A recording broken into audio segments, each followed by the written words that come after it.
This episode of Cello Chat is brought to you by Carriage House Violins of Johnson String Instrument. Please visit us at www.carriagehouseviolins.com.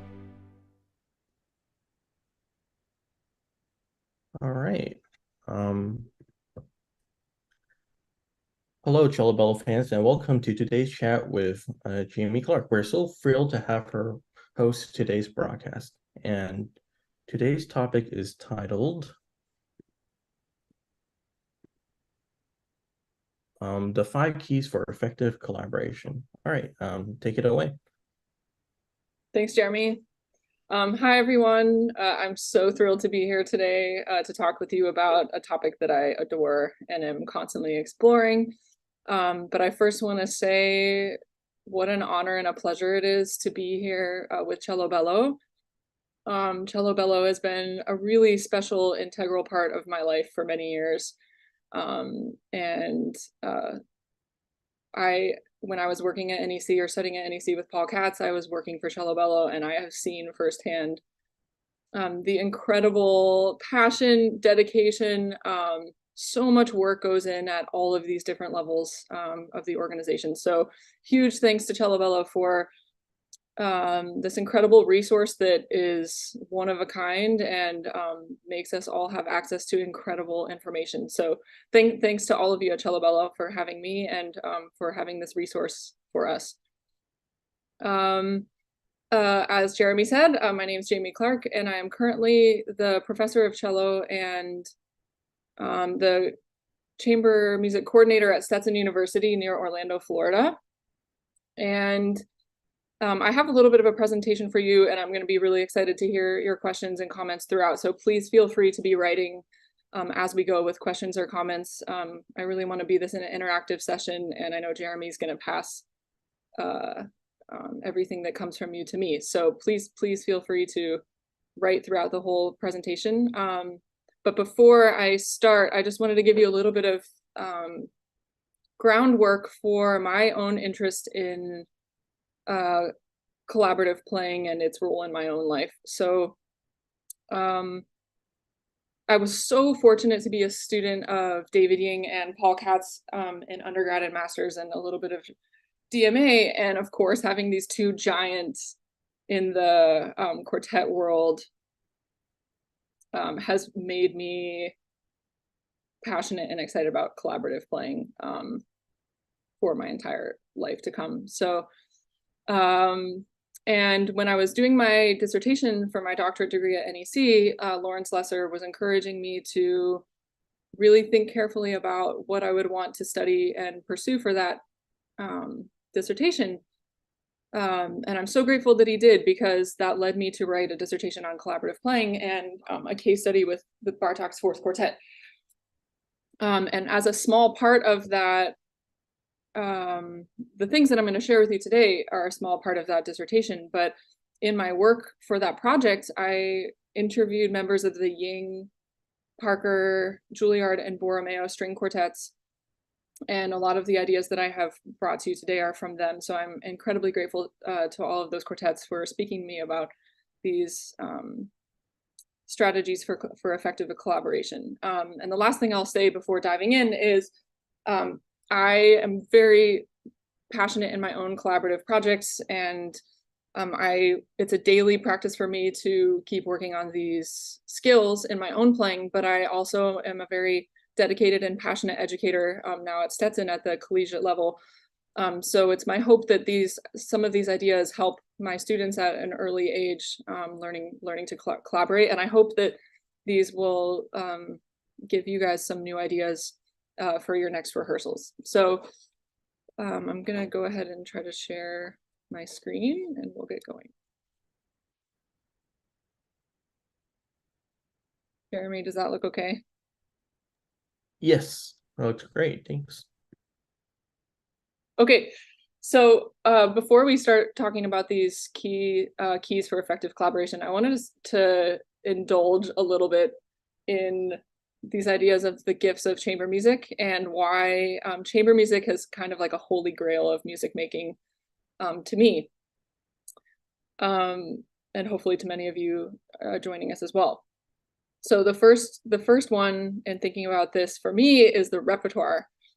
As we know, the chamber music ensemble tends to be the vehicle for some of the most innovative and daring explorations in music that we know of today. You know, for example, if you think about Beethoven late in his life when he was completely deaf, you know, he was using the vehicle of the string quartet to explore things that had never been done before. And there's incredible innovation and intimacy in this genre. So I think we're extremely spoiled, especially as cellists, to have this outstanding body of repertoire with endless things to discover. So that's kind of an obvious starting place for me. The second is this idea of artistic ownership. So, you know, all of my students at Stetson, for example, are all playing solo repertoire, and they're all playing in symphony orchestra and chamber orchestra, these large ensembles, but in their chamber groups, the full authority is really in their hands. And I think this is like a spectacular opportunity, and that when you step on stage as a member of a chamber ensemble, you know that all of the choices that have been made have been up to you. You're not following the ideas of a conductor or even a principal player of your section. Like that kind of artistic ownership is all in our hands. And I think that's an incredible gift. The third kind of idea under this realm of gifts of chamber music for me is artistic diversity. So we get to benefit from the collaboration of perspectives to create a richer whole. And we're going to talk a lot about this later, but I notice that I become such a better musician and artist when I get to benefit from ideas that are contrasting to mine. And the outcome of the chamber ensemble is so much richer because we all have these different ways about doing things, musical histories, interpretations of what's on the page. And I think that that's something to be embraced, and is really such a gift of playing chamber music.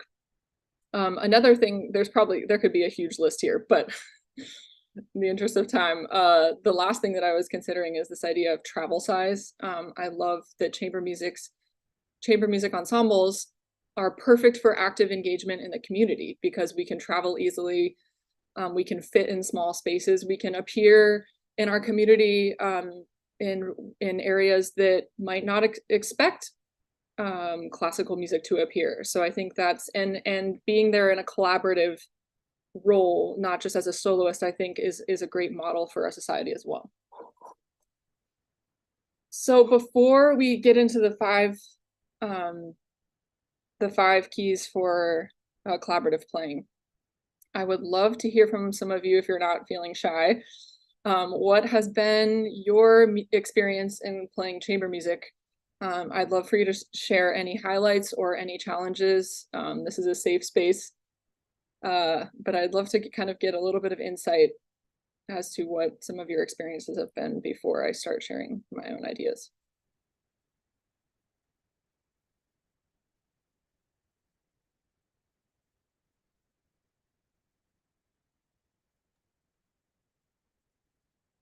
One of the challenges that I've had in my own chamber music experiences is that we'll have different people with very different ideas and trying to figure out how to come up with a solution that will either please everyone or please nobody, but will incorporate ideas from everyone has been a challenge. And I was wondering how you approached that sort of issue.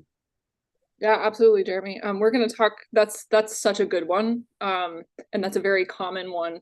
And hopefully I do have some ideas later that hopefully will help navigate these situations. But I want to say one thing though about what you just said. I think all of us coming in with really strong opinions comes from an excellent place, right? I think when we come to play chamber music, we've all studied these pieces, we adore these pieces, we've practiced, we've looked through the score, and coming into the rehearsal with all of that in place is actually really a good thing. But learning how to collaborate, some of these skills that we can use to learn how to collaborate so that we can expand our own perspectives on the music. And actually, David Ying has an interesting idea I'm going to specifically bring up later, but about what the goal in rehearsal should be, that will address that. But thanks so much that's a really good example, and we'll definitely explore that as we go. And we have a comment from Aaron Wittek. He says he's been teaching chamber music now, and for 5 years played in a chamber group professionally, and he's always looking for new ideas on how to teach him be a better musician. Do you have any thoughts about that? Thanks, Aaron. Yeah, me too. And this is definitely, even the stuff that I'm bringing today is not a finished product. Like, this is just a starting point. But I think, Aaron, I think you bring up a good point that there's always more for us to learn, especially in terms of being good collaborators. So hopefully some of these topics today will give you a few new ideas. Are there any others, Jeremy, or do you think I should? I think that's it. Okay. Well, again, please feel free to write as we go along. Any insight that you guys have is welcome at any point. So even with Aaron and Jeremy's experiences that they both mentioned, kind of touch on this idea of kind of dualities of experience. So I think why I'm so curious about this topic is because in my own experience and in seeing my students go through chamber experiences, I think there is a kind of possible duality, right? So on one side, there can be the Holy Grail type experience. So there's endless opportunities. There's kind of a sense of joy in your collaboration. You can feel like you're expanding your sense of imagination all the time and that you're benefiting from playing with players who are phenomenal and different than you. You can have this feeling that you're creating something that's greater than the individual and that you're benefiting from the perspectives of your collaborative partners. There can be this incredible spontaneity and freedom. So some of my close friends who I adore being on stage with, they'll challenge me in the heat of the performance, right? They'll do something. I'll never forget, there was this concert in Denmark I had where we had rehearsed. There was like a viola solo, like a tutti section, and then a cello solo. And on stage, the violist played this solo unlike he had ever done in rehearsal. And that was invigorating for me because the way that he played his solo completely changed how I understood mine. So I think that kind of spontaneity and freedom is really spectacular when you can find it. This feeling of respect, you know, if you're in a group that you adore being in, you feel respected, you respect the other people. There's kind of like this this environment that you want to be a part of, right? And then that, of course, leads to lifelong relationships and friendships. Kenny, Lee, and I have started a nonprofit in Colorado about 7 years ago, and we bring in our friends to play chamber music. And the kind of relationships and friendships that have come from that collaborative playing have been some of the highlights of my life. You know, we get older together and we change together and we go through life's challenges of, you know, we've lost family members and friends throughout the festival, but we keep making music together. And it's really, it's spectacular building these lifelong friendships through chamber music that I wish everyone can experience. So there's that kind of side. And then there can also be the other side, which Jeremy, I think you're pointing to a little bit, and having this kind of, there can be a sense of paralysis in rehearsal where, you know, one person wants it one way and one person wants it in another way. And that can be very frustrating. That can lead to frustrating juxtapositions of opinions. There can be feelings of being misunderstood. This idea, I wrote accumulation of microcuts. You know, I think a lot of us go through these different trainings about microaggressions in the workplace. And I think these kind of micro cuts can take place in rehearsals, right? If somebody doesn't word something carefully enough one day and then that keeps happening, you know, you can go into the rehearsals feeling less than whole, and it can kind of build up and create an environment that you don't want to be in. You can feel artistically restricted. I think Jeremy too, you mentioned something about that, about feeling like you can't come to an interpretation that you believe in because you're feeling like you're making sacrifices and you don't feel committed to what the group has decided. There can be a lack of respect very easily, where you feel unheard, that you don't feel free to share your ideas, and just a general environment that does not encourage blossoming relationships. So again, feel free to write in the chat. I want to hear everything about you guys' experiences, from the holy grail moments that you live for to the most frustrating rehearsals where you just want to leave the room. You know, I think all of us have been there. So again, this is just a starting point and there's endless things to discover, but in efforts to kind of put this into a little bit of a easily digestible package, I've boiled it down to 5 keys that I think can help us in being effective in our collaboration. So these 5 are empathy, mutual respect, celebration of differences, listening and choice of words, and all in service of the music.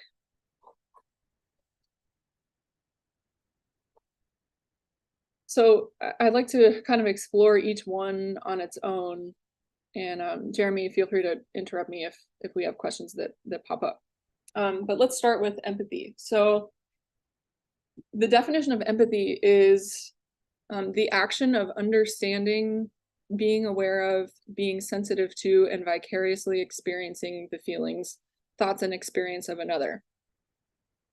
And I think that we could explore this related to chamber music in 2 ways.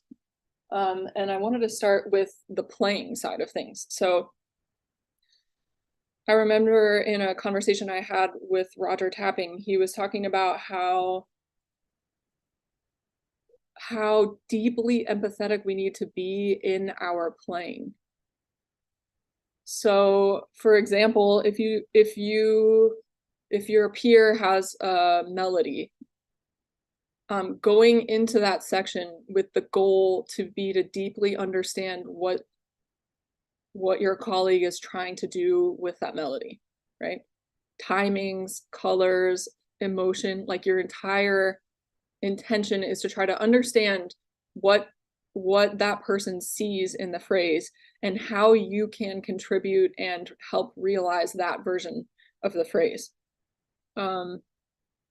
And I adored when he was sharing that idea, because I think, again, a little bit what Jeremy was saying in the opening is, I think we go into a rehearsal being very prepared and having thought through the music very deeply, that sometimes we're a little bit closed off to that kind of element of spontaneity and empathy in how we're playing, and we're trying to play the way that we've rehearsed and we've thought about it, instead of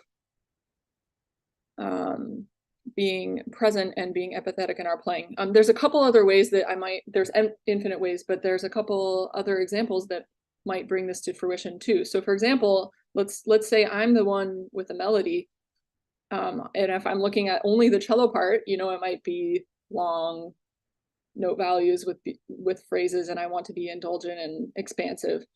But this is where score study comes into play as such an important element of what we do, because the inner strings might have bubbling 16th notes beneath my melody, or they might have a chorale-like texture of tied whole notes, right? And that, being empathetic in my playing to what is surrounding my material, is incredibly important, right? So if I'm playing the melody and I have somebody with this bubbling energy beneath, like, I need to be empathetic to how that feels for them and the energy that creates, and change the way that I'm going to play, or not necessarily change, but inform the way that I'm going to play a certain line. There's maybe 2 more examples about how we can be empathetic in our playing that might help you guys. Number 1 is playing with different instruments. So for example, if I'm playing with a pianist, I need to be empathetic to how the piano speaks, and vice versa, to how the cello speaks. So, you know, the piano, at the moment you touch the key, the sound speaks. Sometimes with our bows, it's not immediate, right? So, and vice versa, maybe, you know, trying to figure out how it feels to draw a sound on a cello string for a pianist is something to be considered.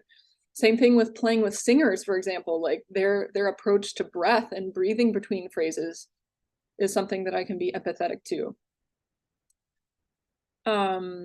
I think that the last example I'll use for this empathy is like register. So for example, in a string quartet, you know, if I have a low note on a C string and a violinist has a brilliant E string note, like we need to be empathetic for each other and kind of understand what it's like to be playing what we're playing. And I think that idea of empathy and how we play is like a game changer in all of these micro interactions that we have with each other. So anyway, that's just a few examples of how we could be empathetic in our playing. And the last thing I'll say about the playing side is I love that none of this requires speaking or words.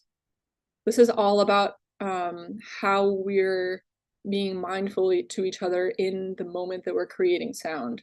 Nothing needs to be discussed. Everything can change in the moment that we're playing.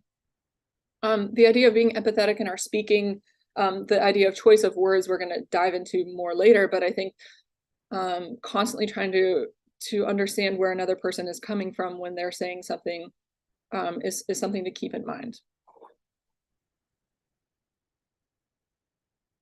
Okay, the second key element for me is this idea of mutual respect. And creating an environment of respect and safety. So I think,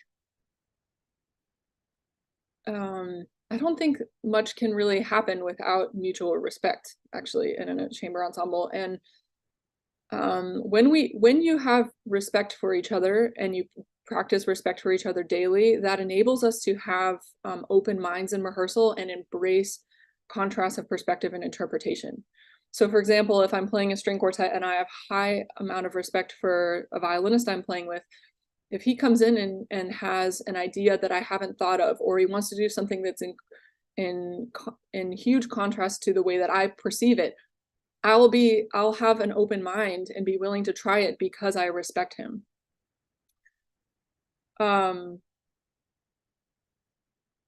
Yes, and David Ying, in our conversation years ago, I remember he talked about going into rehearsals, viewing them as an opportunity to learn from his colleagues and try to discover how they see the music. And I remember when he told me this was a huge game changer, because again, I think a lot of times we go into rehearsals very prepared and having very strong feelings about the repertoire that we're playing, which is necessary. But we can, because of that, I think without being mindful, we can go in with the goal of convincing people of our own interpretations.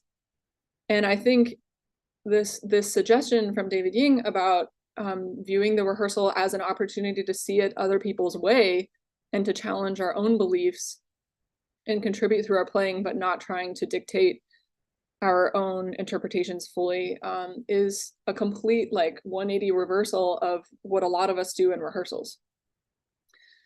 So, and I think this is definitely born out of mutual respect, you know, you going into the rehearsal knowing that you respect your colleagues immensely and that you have a chance to better your own artistry and expand your own sense of imagination if you go in with that kind of approach. So I adore that suggestion in relation to mutual respect.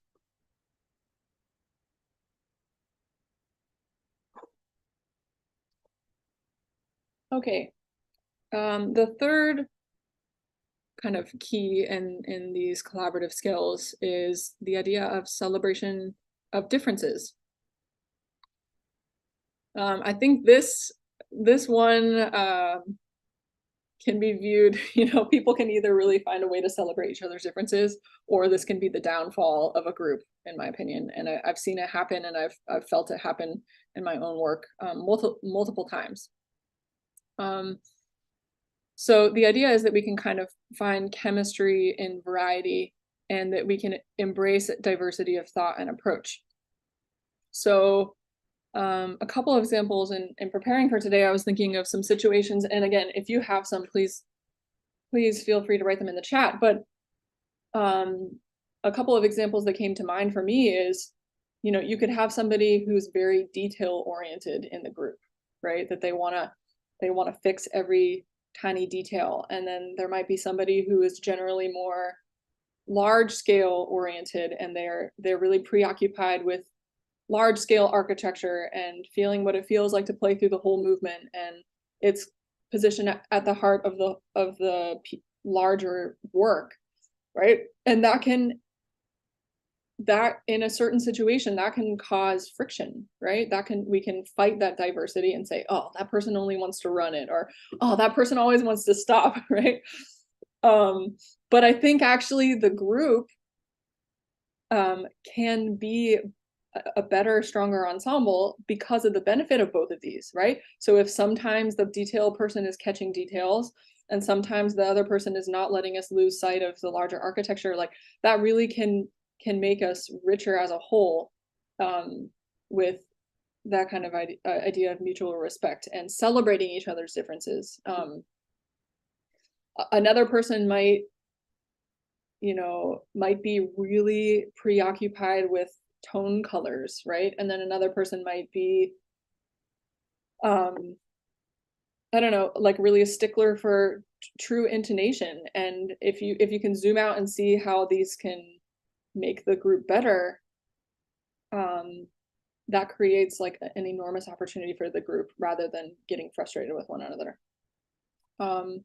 So this idea of strength and collaboration of different perspectives, like I think actually at the heart of chamber music playing is this kind of strength because of the different perspectives.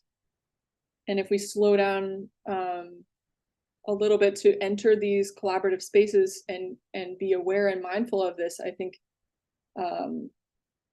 this can transform some perspectives that might actually shut down the group into something that will be celebrated.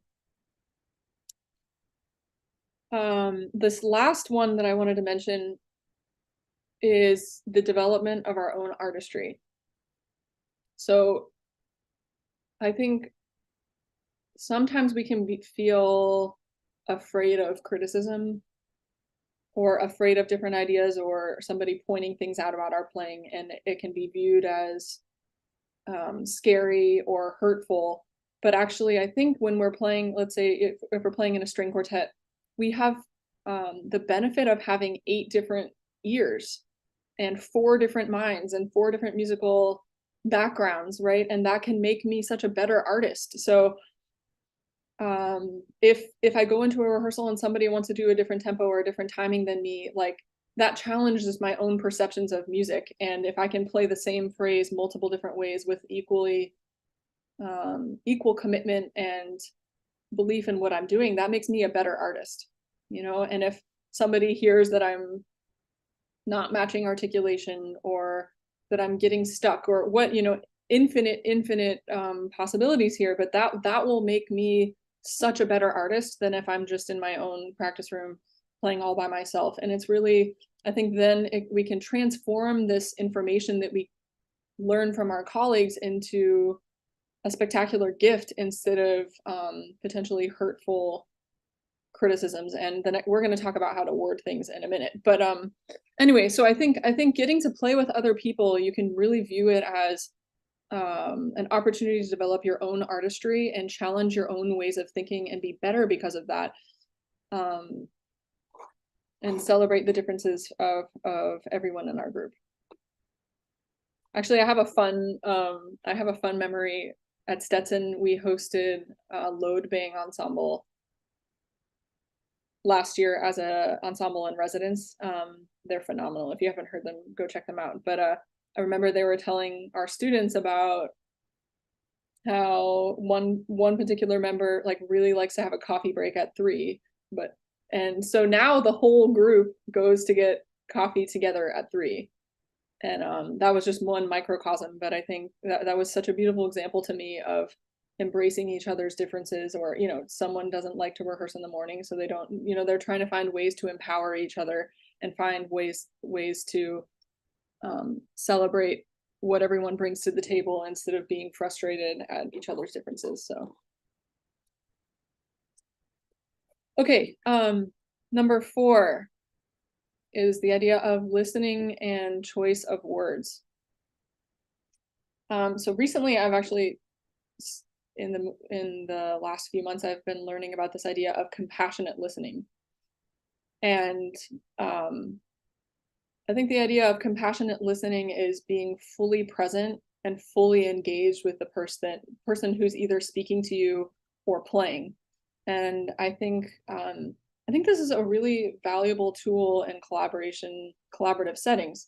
So if somebody is speaking about an idea that they want to try, like listening fully and really believing in what they're saying and being willing to try it, or compassionate listening when you're listening to a member of your group playing, like really giving your full mindful attention to hearing what they're doing. This idea of choosing words impeccably is a huge one, and I think this requires so much mindful practice and daily effort. I've learned about this years ago, and I'm still constantly working on this. So I want to spend a little bit of time on this idea of choosing words. So I remember when I was doing my dissertation, I had a conversation with Roger Tapping, and he told me this story about a rehearsal that just sticks in my mind as kind of the bookmark for this idea of choosing words. And this is also why I put the photo of the waves on the shore here for this slide. He said he was in a rehearsal one time where one member said, "Oh, we're really stuck here and you're dragging." And then the person that they were speaking to said, "I think you're rushing. And I feel very like pushed and hectic here." And I remember Roger said he felt at that moment the rehearsal died, right? Because what are you going to do? Like, one person feels it one way and one person feels it another way, and they're both kind of blaming the other person. And it's like, what could be done at that point, right? It was shut down, and he would just remember, he said he felt discouraged and didn't know how to move forward because there was no forward momentum and there was opposing views. And then he said in that moment, the third member of the quartet said, "I think, what if we try to find a feeling of ebb and flow in the tempo?" And that one sentence like burst open that blockage, because all of a sudden the quartet realized that both the person who wanted to pull back and the person who wanted to push were responding to very important musical details that were relevant and true. But this third member who said, "Let's look for a sense of ebb and flow," there's a couple things about that wording that we can learn from. So number one, this idea that I'm saying, define the musical goal, right? He or she said that next time let's try to find ebb and flow. Okay, so that the next time that they played it, they would be able to know what they're working towards. And the second thing is there was no personal, there was nothing personal about the sentence, right? Like, let's try finding a sense of ebb and flow. There's no kind of microaggression or micro cut about, oh, you're behind or you're dragging or you're out of tune, right? So, and then all of a sudden a moment of stasis and paralysis became a moment of freedom. So I think, again, this cannot be underrated in my opinion. Really, so let's take an example of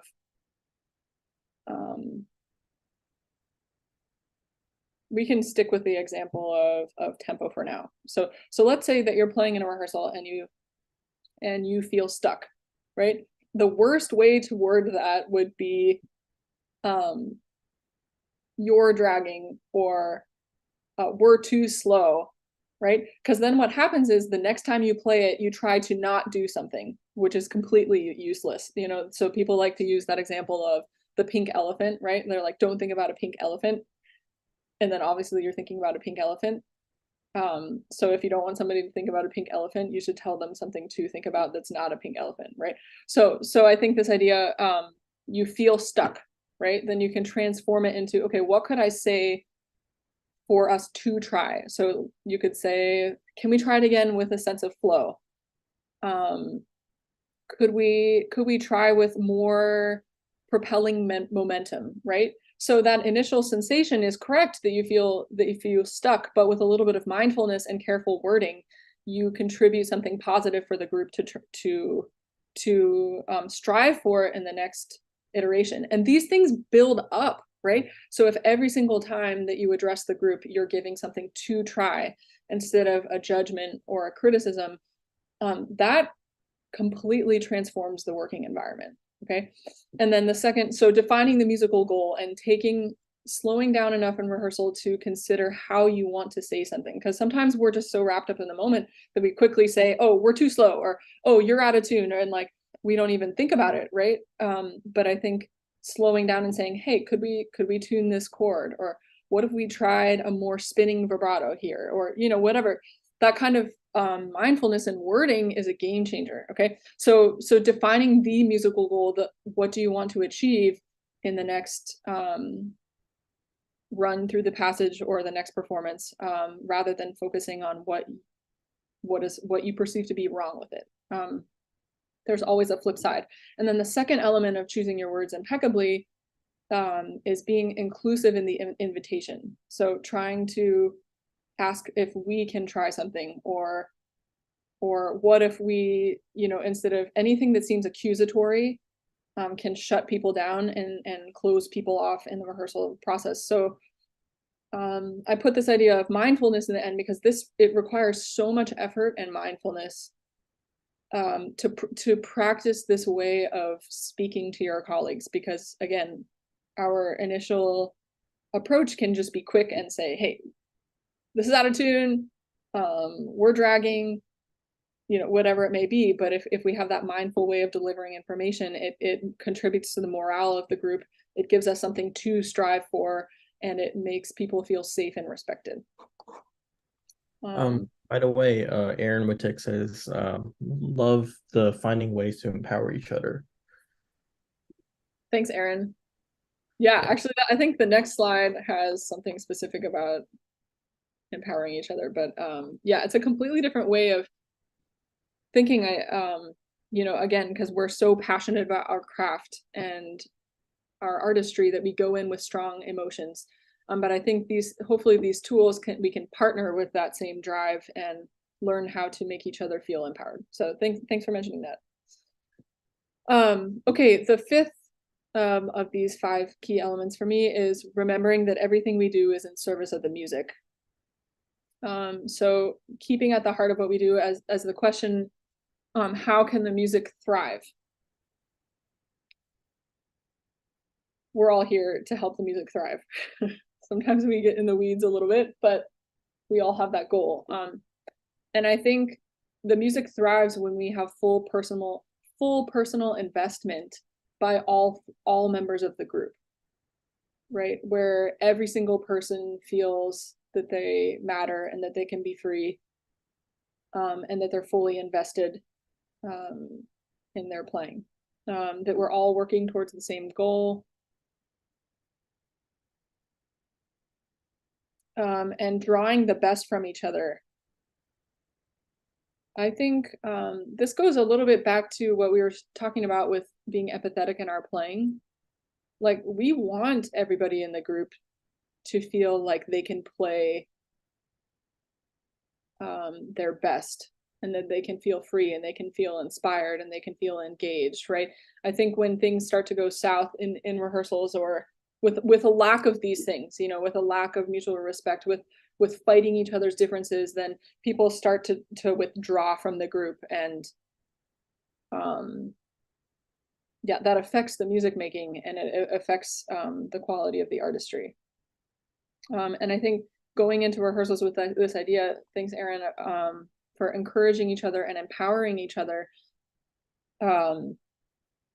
is going to make the music making thrive.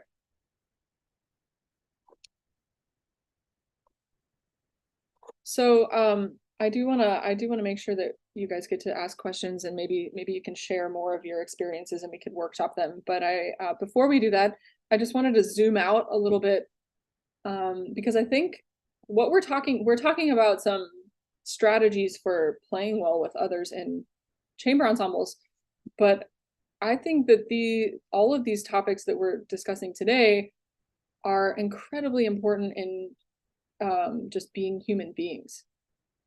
So cultivating a collaborative mindset, of course, all of this is filtered for me, for my students, because I'm teaching college music students. And I think that these tools don't only affect how they engage in chamber ensembles and collaborative playing, but that it also gives them ideas for large ensembles, for academic classes, for our communities, whether it's a school or an orchestra, or even just the communities that we live in, and all collaborative in environments.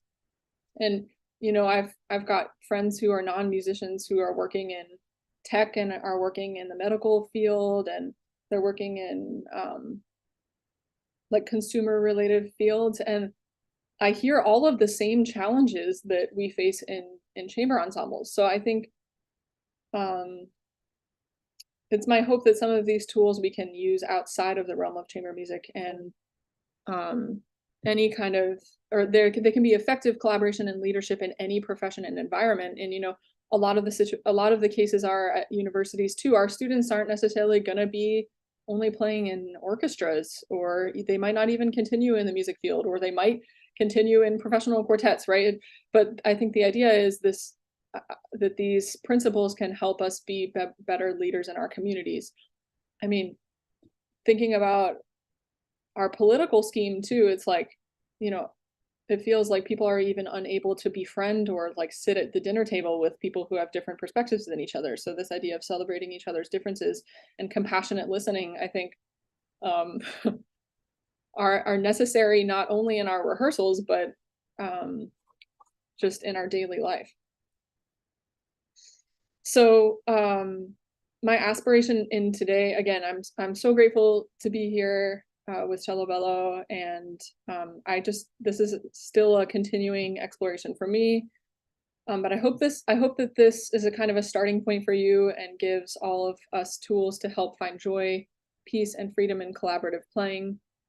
Another thing that I wanted to put here is it can be really challenging if you are in an environment where these practices aren't in place.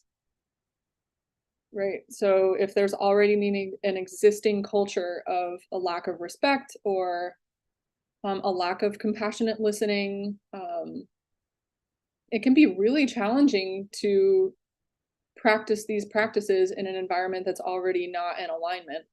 But I really wanted to encourage you, if you're in a chamber ensemble or an orchestra or a community where you feel that these elements are lacking, I want to encourage you and empower you, because we can make differences and show the way in our own presence, right? We can show that there is another way to collaborate. Like we can show through our own compassionate listening and through our own empathy, like we can start to change the dynamic just by the way that we show up. So I also wanted to put that here as well, that we don't have to wait for the external world or others to be in perfect alignment with these elements. And of course, it's going to be a constant practice for us ourselves too, but I just wanted to empower all of us to go into situations that might not already be practicing this, and demonstrate in our own presence that we can start to change these environments.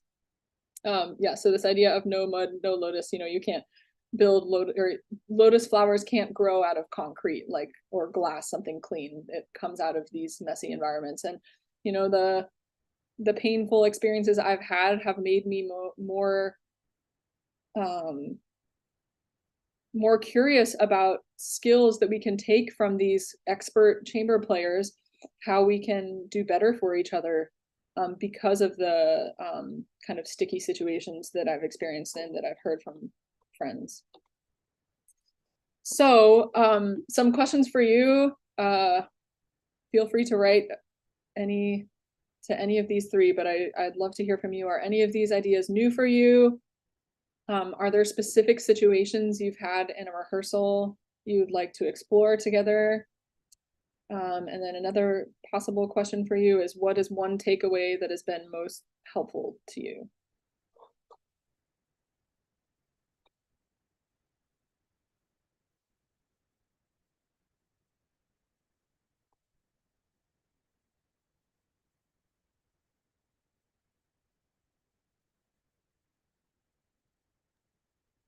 I think for me, I'm interested in hearing your take from how to structure a rehearsal, because there have been many times when I felt like in a chamber rehearsal, we were just stuck in the weeds and just not getting anywhere versus just running through things because we didn't really have that much time to and we were just brushing off too many things. And so how do you find that balance within the group? Yeah, that's a great question, Jeremy. I think I mean, there's so many factors at play, right? So for example, when's the concert, you know? But I think one, if you notice that if you have a challenge of all, like if there's 4 different members who all have different desires, right? So if one person really wants to run it because the concert's tomorrow, and one person knows that one section is really out of tune, you know, I feel like my recommendation in that situation would be to give each other time, like designated parts of the rehearsal where like each of us gets to run it, right?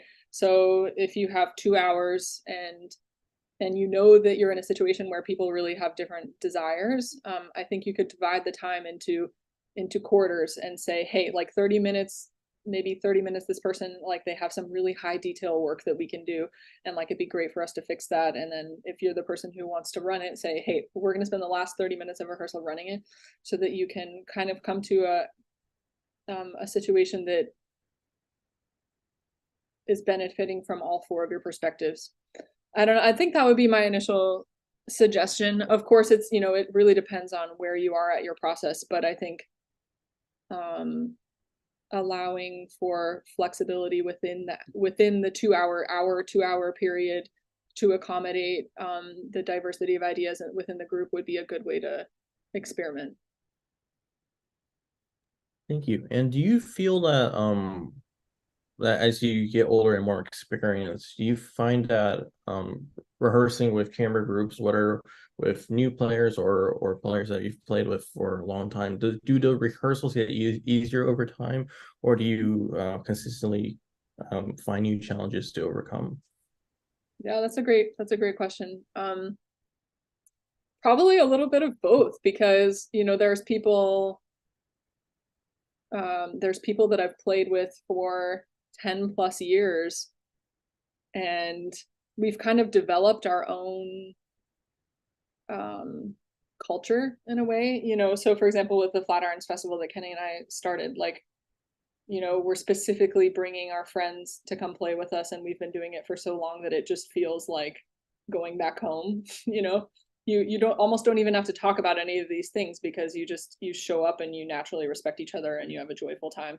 So in that sense, it's like it feels like it gets easier and easier and easier, because you have already developed that kind of culture and you have similar approaches, not similar musical approaches, but similar approaches to collaboration.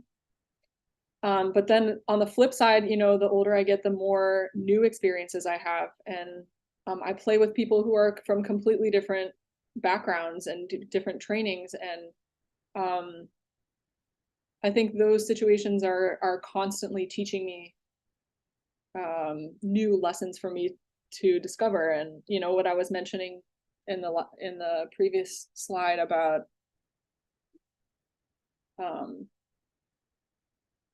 feeling empowered to show up in this way, even if the culture of the environment that you're in is not set up to do that. So yeah, I guess my answer to your question would be a little bit of both.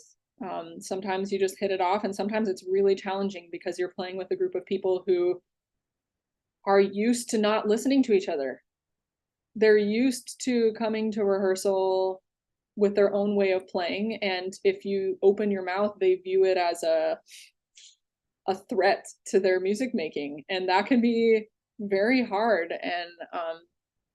And honestly, I don't know if any of us are perfect at, there's no such thing as being perfect at overcoming it, but I think it's a good reminder for me to stay open-minded and to practice all of these 5 elements so that I can keep contributing in a way that is in alignment with my own values, regardless of an external environment. So I would say both. Sometimes you have environments that are fertile and flow easily, and some you actually can really help you clarify what matters to you and how you want to show up because of the contrast. Great. And we have a question from Chanop. They ask, can you elaborate on how the group is dealing with quartet intonation, tuning of instruments, perfect fifths equal, or some sort of compromise, and when to decide between just and Pythagorean? That's great.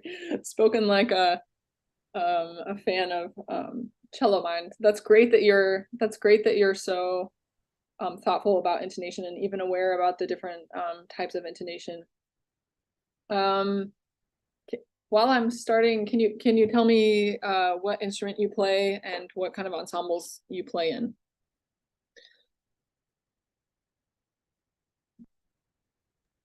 I'll let you know if they write a comment with that. Okay. Yeah, actually, I have a quartet that I coach at Stetson.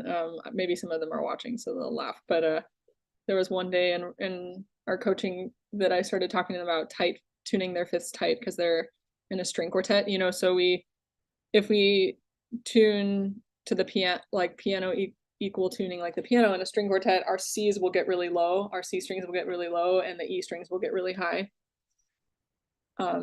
So I was teaching them about tight fifths, and we had some Brooklyn 9/9 references. Anyway, so I think generally, I guess my advice, without knowing, I don't know the details of your situation, but if a piano is involved, we need to consider tuning that will help us sound in tune with the piano.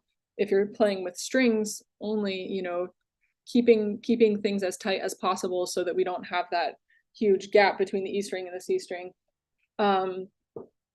But I think the 2 things that I would say for ensemble intonation would be, one, we really have to know our role. So for example, if you're playing a string quartet,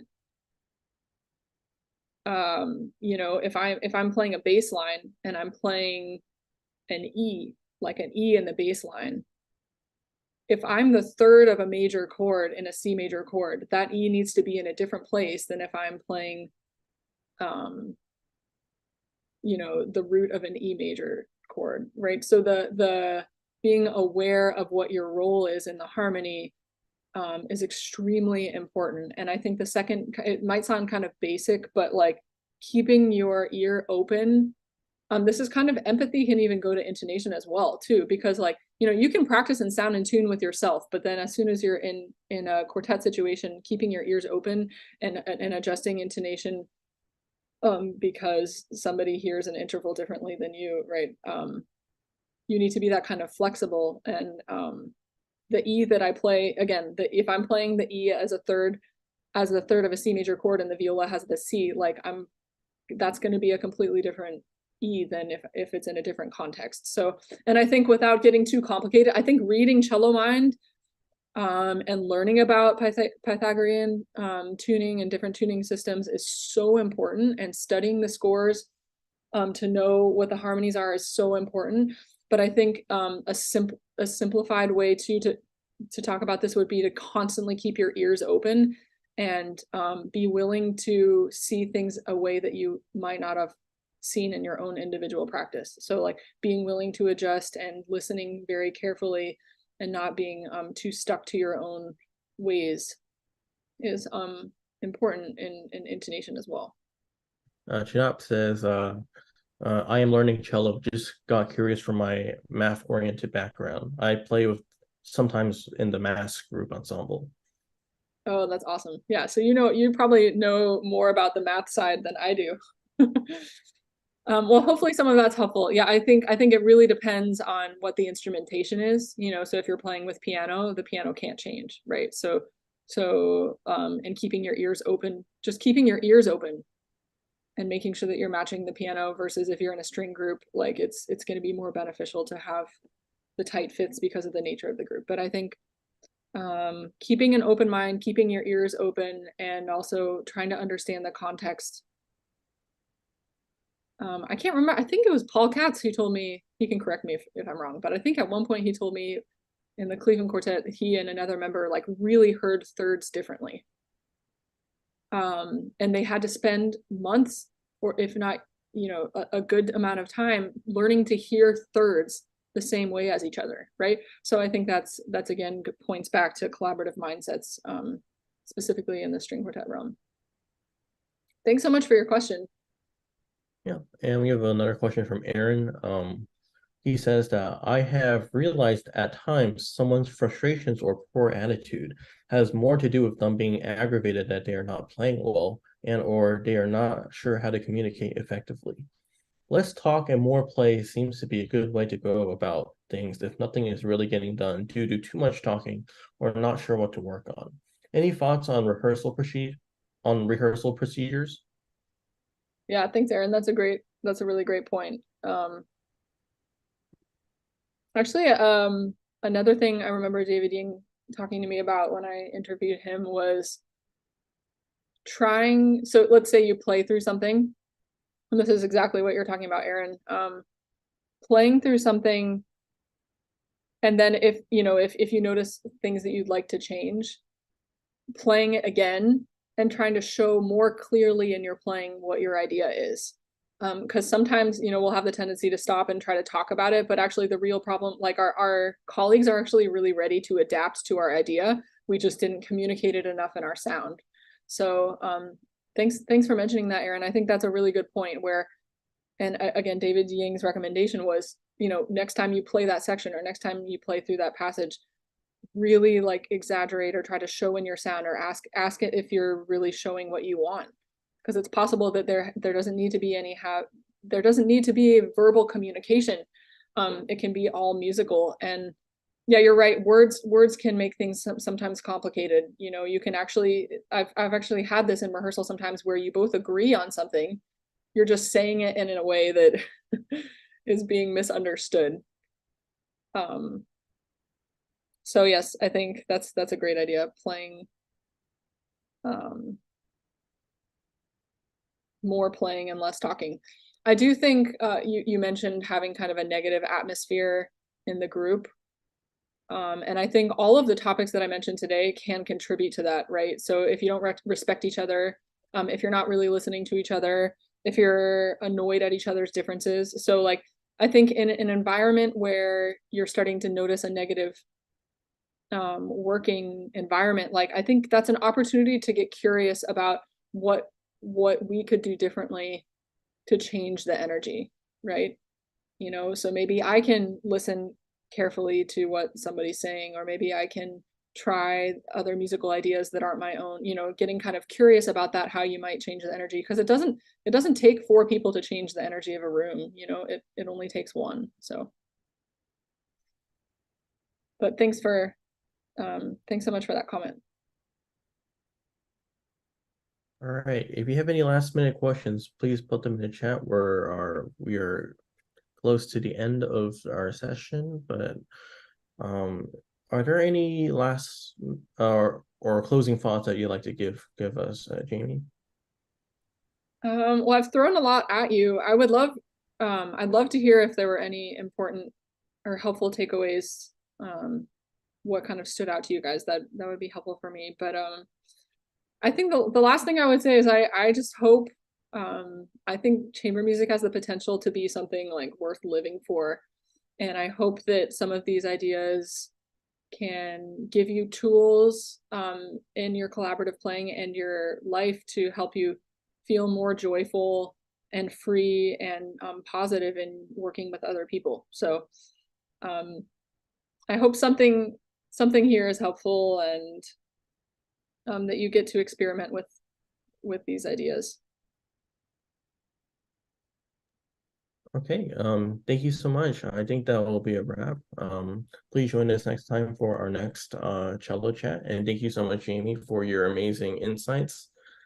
And yeah. Absolutely. Thanks for having me.